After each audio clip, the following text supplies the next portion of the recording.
3월 21일 화요일입니다. 새벽 예배 드리십니다. 사도신경으로 우리 신앙을 고백합니다. 나는 전능하신 아버지 하나님 천지의 창조주를 믿습니다. 나는 그의 유일하신 아들 우리 주 예수 그리스도를 믿습니다.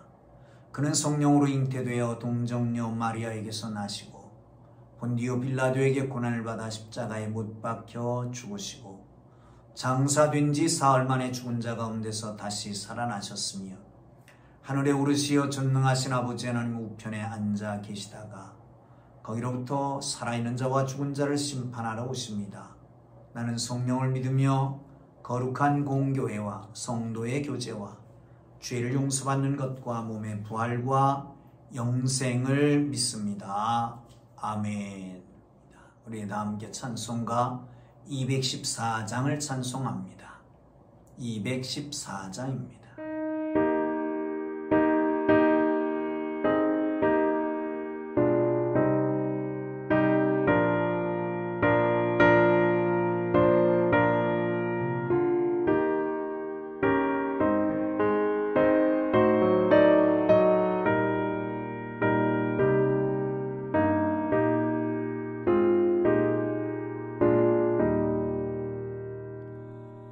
나 주의 도움 받고자 주 예수님께 빕니다. 그 구원 허락하시사 날 받아주소서.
오늘 은혜 주실 기록된 하나님 말씀 디모데전서 1장 1절에서 11절까지 말씀입니다.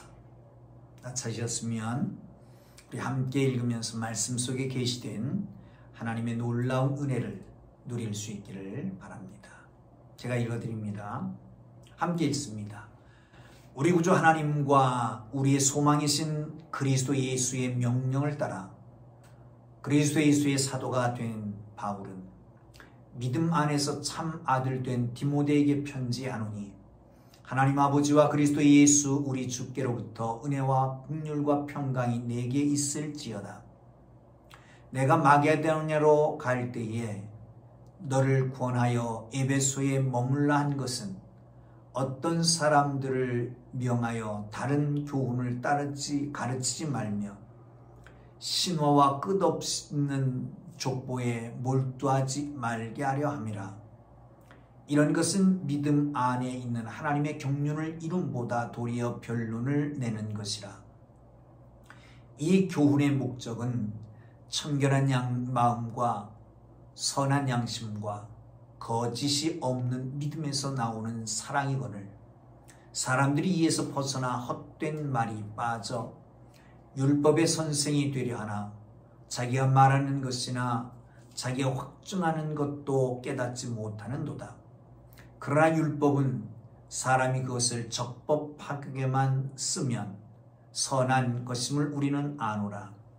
알 것은 이것이니 율법은 옳은 사람을 위하여 세운 것이 아니요 오직 불법한 자와 복종하지 아니하는 자와 경건하지 아니한 자와 죄인과 거룩하지 아니한 자와 망령된 자와 아버지를 죽이는 자와 어머니를 죽이는 자와 살인하는 자며 음행하는 자와 남색하는 자와 인신매매하는 자와 거짓말을 하는 자와 거짓맹세하는 자와 기타 바른 교훈을 거스리는 자를 위함이니 이 교훈은 내게 맡기신 바 복되신 하나님의 영광의 복음을 따름이라. 아멘. 할렐루야. 오늘부터 디모데 전서를 함께 나누기를 원합니다. 정말 마무리할 것 마무리해야죠.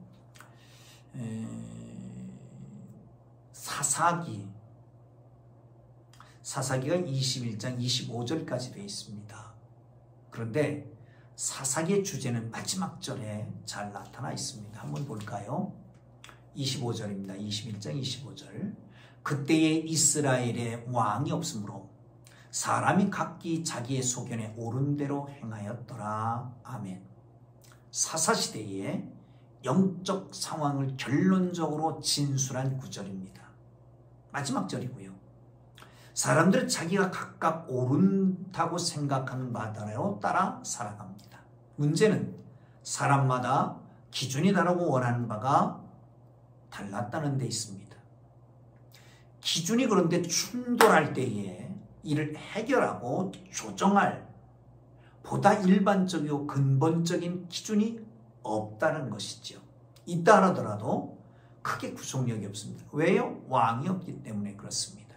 성경은 이것이 이스라엘에 왕이 없었기 때문이라고 말하는데 여기서 왕은 세상의 통치자를 의미하는 왕이기도 합니다. 그러나 아울러서 영적으로 이스라엘이 섬기고 따라야 하는 진정한 왕을 의미하게 되는 거지요. 결국 누가 왕이냐에 따라 그들의 운명이 결정된다는 겁니다. 하나님의 백성이 그들을 분을 인정하지 않을 때 그 나라는 인간의 나라가 되고 욕망의 나라가 됩니다. 내 인생의 왕이 누구인지를 점검해야 될 필요가 있습니다. 그러기에 사사기가 필요한 거죠. 인생의 왕을 인정하면 하나님께서는 평안한 시간을 주십니다. 그런데 그렇지 않고 타락하면 하나님이 다른 나라를 통해서 징계를 하시고요. 다시 회개하고 하나님 앞에 돌아가면 회복하시는 은혜가 있습니다. 이게 반복되는 것이 사사기입니다. 자, 이제 디모데 전서는 아마도 62년경에 쓰여졌을 것이라고 추측합니다. 왜냐하면 62년경에 로마 옥에 있다가 잠시 석방이 됩니다. 그때에 마게도냐 지역 빌립보에서 이 디모데 전서와 디모데 후서를 썼을 것이라고 생각되고요. 64년, 66년 사이에 네로 황제의 재임으로 말미암아 다시 붙들려 들어가는데 그때의 옥중에서 로마에서 디모데 후서를 썼을 것이라고 생각이 됩니다. 오늘 본문은 이렇게 시작합니다. 1절 보시죠. 우리 구주 하나님과 우리의 소망이신 그리스도 예수의 명령을 따라 그리스도 예수의 사도된 바울. 그는 모든 삶의 근원을 하나님께 둡니다. 아니, 하나님이 그리스도인의 전부, 당신의 전부이라고 말합니다.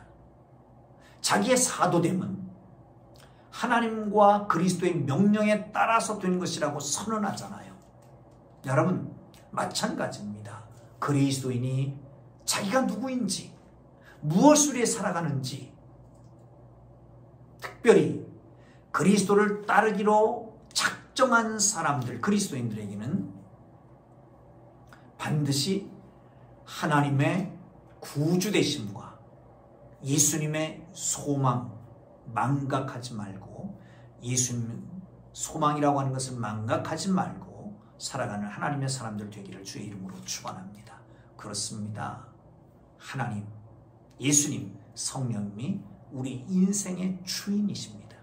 아니, 모든 것입니다. 전부이십니다.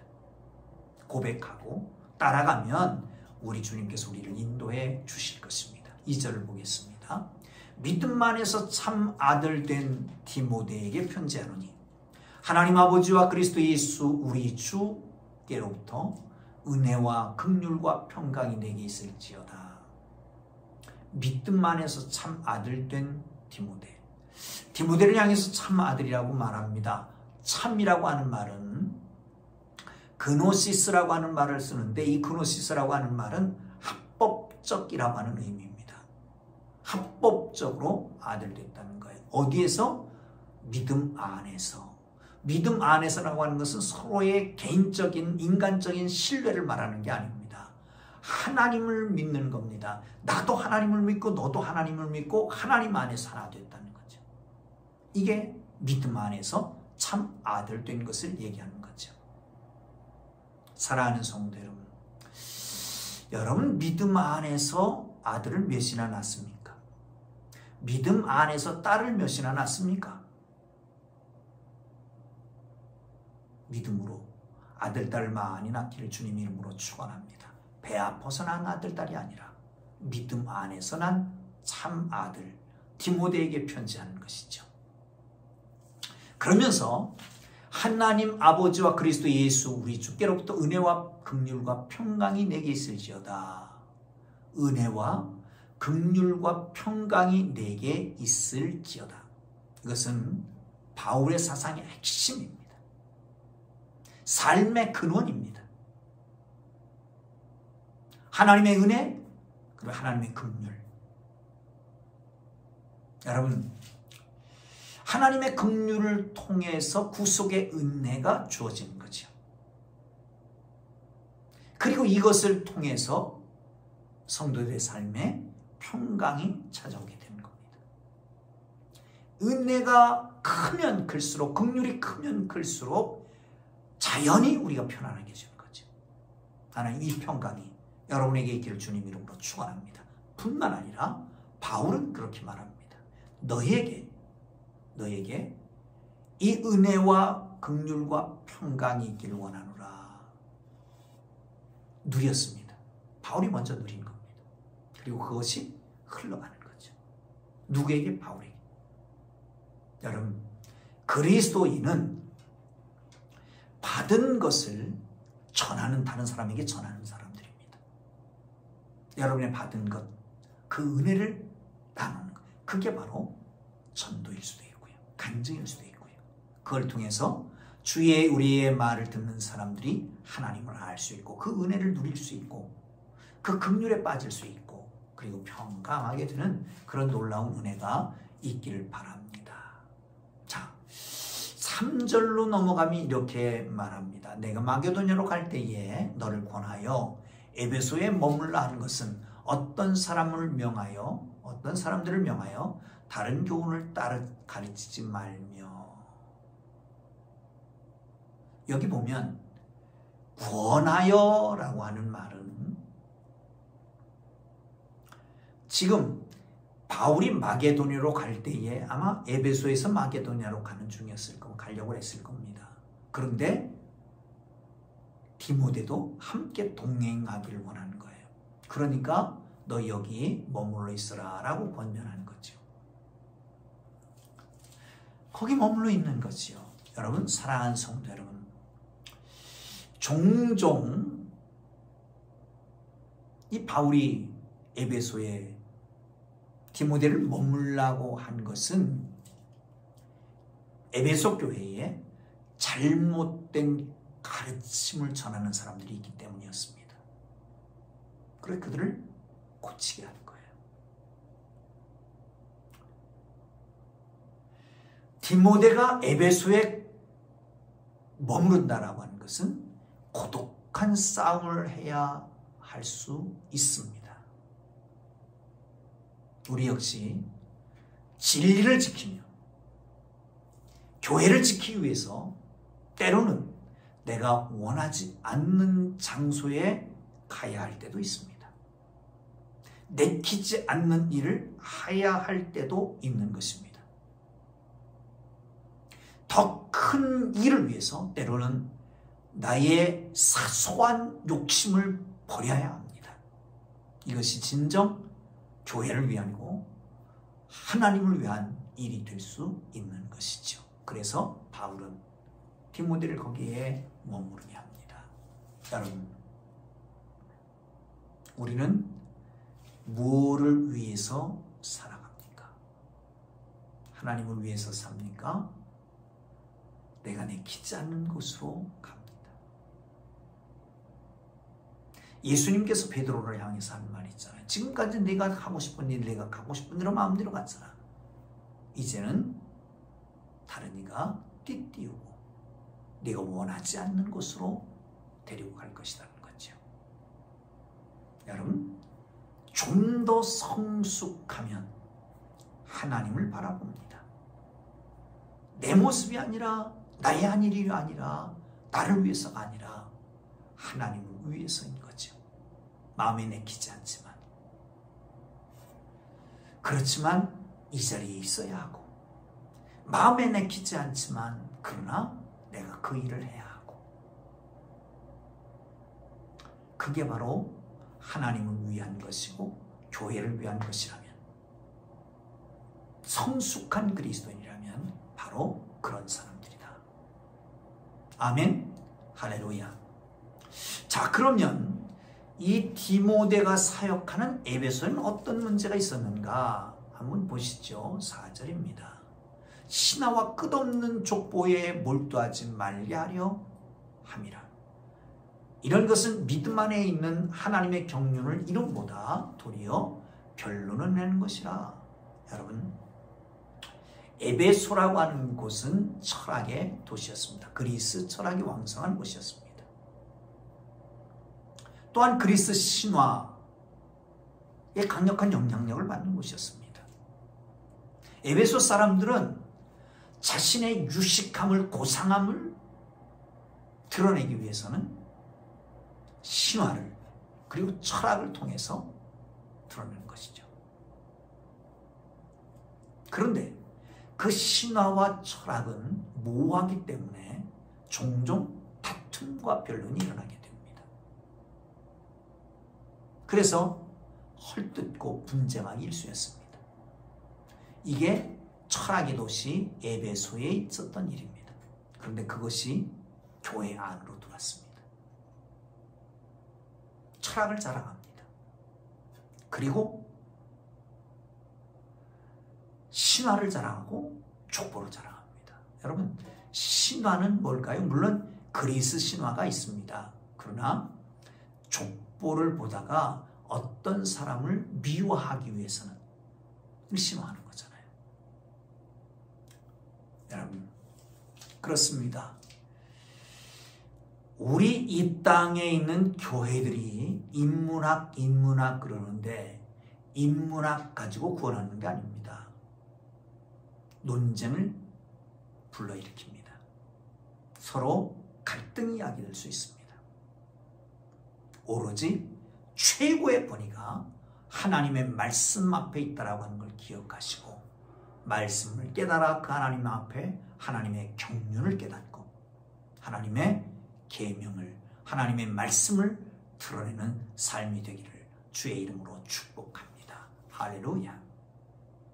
자, 이제 디모데가 해야 할 일이 있습니다.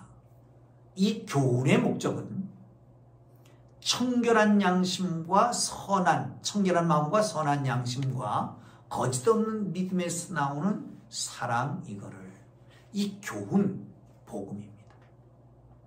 그런데 이 복음을 놓고 신화와 철학을 대비시켜서 논쟁을 일으키는 거예요. 그거 하지 말라는 거죠. 이 교훈의 목적은 사랑에 있고 이 사랑을 이루기 위해서는 스스로의 마음속에 청결한 마음이 있어야 됩니다. 다른 사람과의 관계 속에서는 양심껏 선한 양심을 가지고 다가가야 되지요. 하나님 앞에서는 거짓 없는 믿음으로. 그럴 때에 거기서 나오는 것이 사랑입니다. 쓸데없는 헛된 말을 하는 사람들이 있습니다. 그거 다 집어치우죠. 정말 우리 속에서 나오는 청결한 마음과 선한 양심과 거짓 없는 믿음 속에서 나오는 그 사랑이 여러분 모두를 불태우고 그것이 주위의 사람들에게까지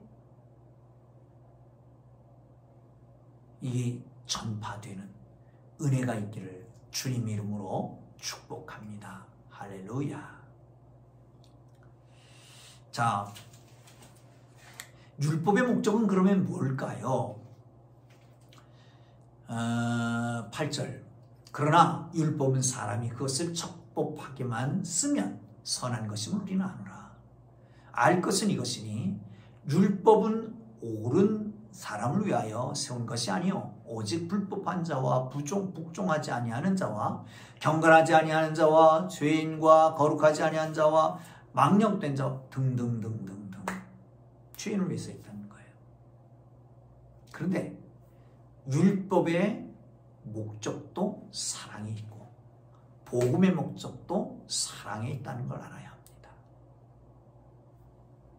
여러분, 하나님을 사랑하면 이웃을 사랑하면 범죄하지 않습니다. 하나님을 사랑하지 않기에 이웃을 사랑하지 않기에 거기서 파생되는 것이 죄라고 하는 놈들입니다. 죄의 뿌리는 그러게 오직 하나입니다. 사랑하지 않는 겁니다. 어쩌면 율법을 통해서 우리에게 보여주시고자 하는 것은 우리가 죄인임을 드러내게 하는 것입니다. 구약의 제사는 우리 죄가 얼마나 큰지를 드러내는 것입니다. 하나님의 용서, 그 은혜가 또한 얼마나 큰지를 알게 하기 위해서 구약의 제사를 우리에게 보여준 거죠. 죄의 뿌리는 하나입니다. 하나님 사랑하지 않고 이웃 사랑하지 않는 것이요. 하나님 사랑하고 이웃 사랑하면 절대로 죄를 지을 수가 없는 겁니다. 그러므로 율법을 지킴은 하나님과 이웃을 사랑하는 것입니다. 자, 마지막 구절을 봅니다. 11절. 이 교훈은 내가 맡기신 바 복되신 하나님의 영광의 복음을 따름이라. 아멘. 바울은 성도됨의 기원도, 디모데 에베소의 체류함도, 성도들이 영적으로 가지는 정체성의 근원도 하나님의 구원하심과 하나님과 우리 주 예수 그리스도의 사랑에 있다는 겁니다. 복음은 하나님의 영광 그 자체입니다. 왜 그렇습니까? 복음에는 공존할 수 없는 것 같은 것이 공존합니다. 공존할 수 없는 것 같은 공의의 심판과 긍휼의 사랑이 완벽하게 공존하는 것이 복음이잖아요. 우리는 하나님 앞에서 이웃을 위해서, 자기 자신을 위해서 하나님의 계명을 지키며 서로 사랑하는 성도가 되기를 주님의 이름으로 축원합니다. 여러분, 그겁니다. 오늘 바로 추석 명절이잖아요. 원망하지 맙시다. 원망은 자기를 향해 쏘는 화살과 같습니다. 하늘을 향해 쏘는 화살이 곧 나를 향해 쏘는 화살이잖아요. 원망하지 맙시다. 누구도 원망하지 말고요. 사랑합시다. 왜요?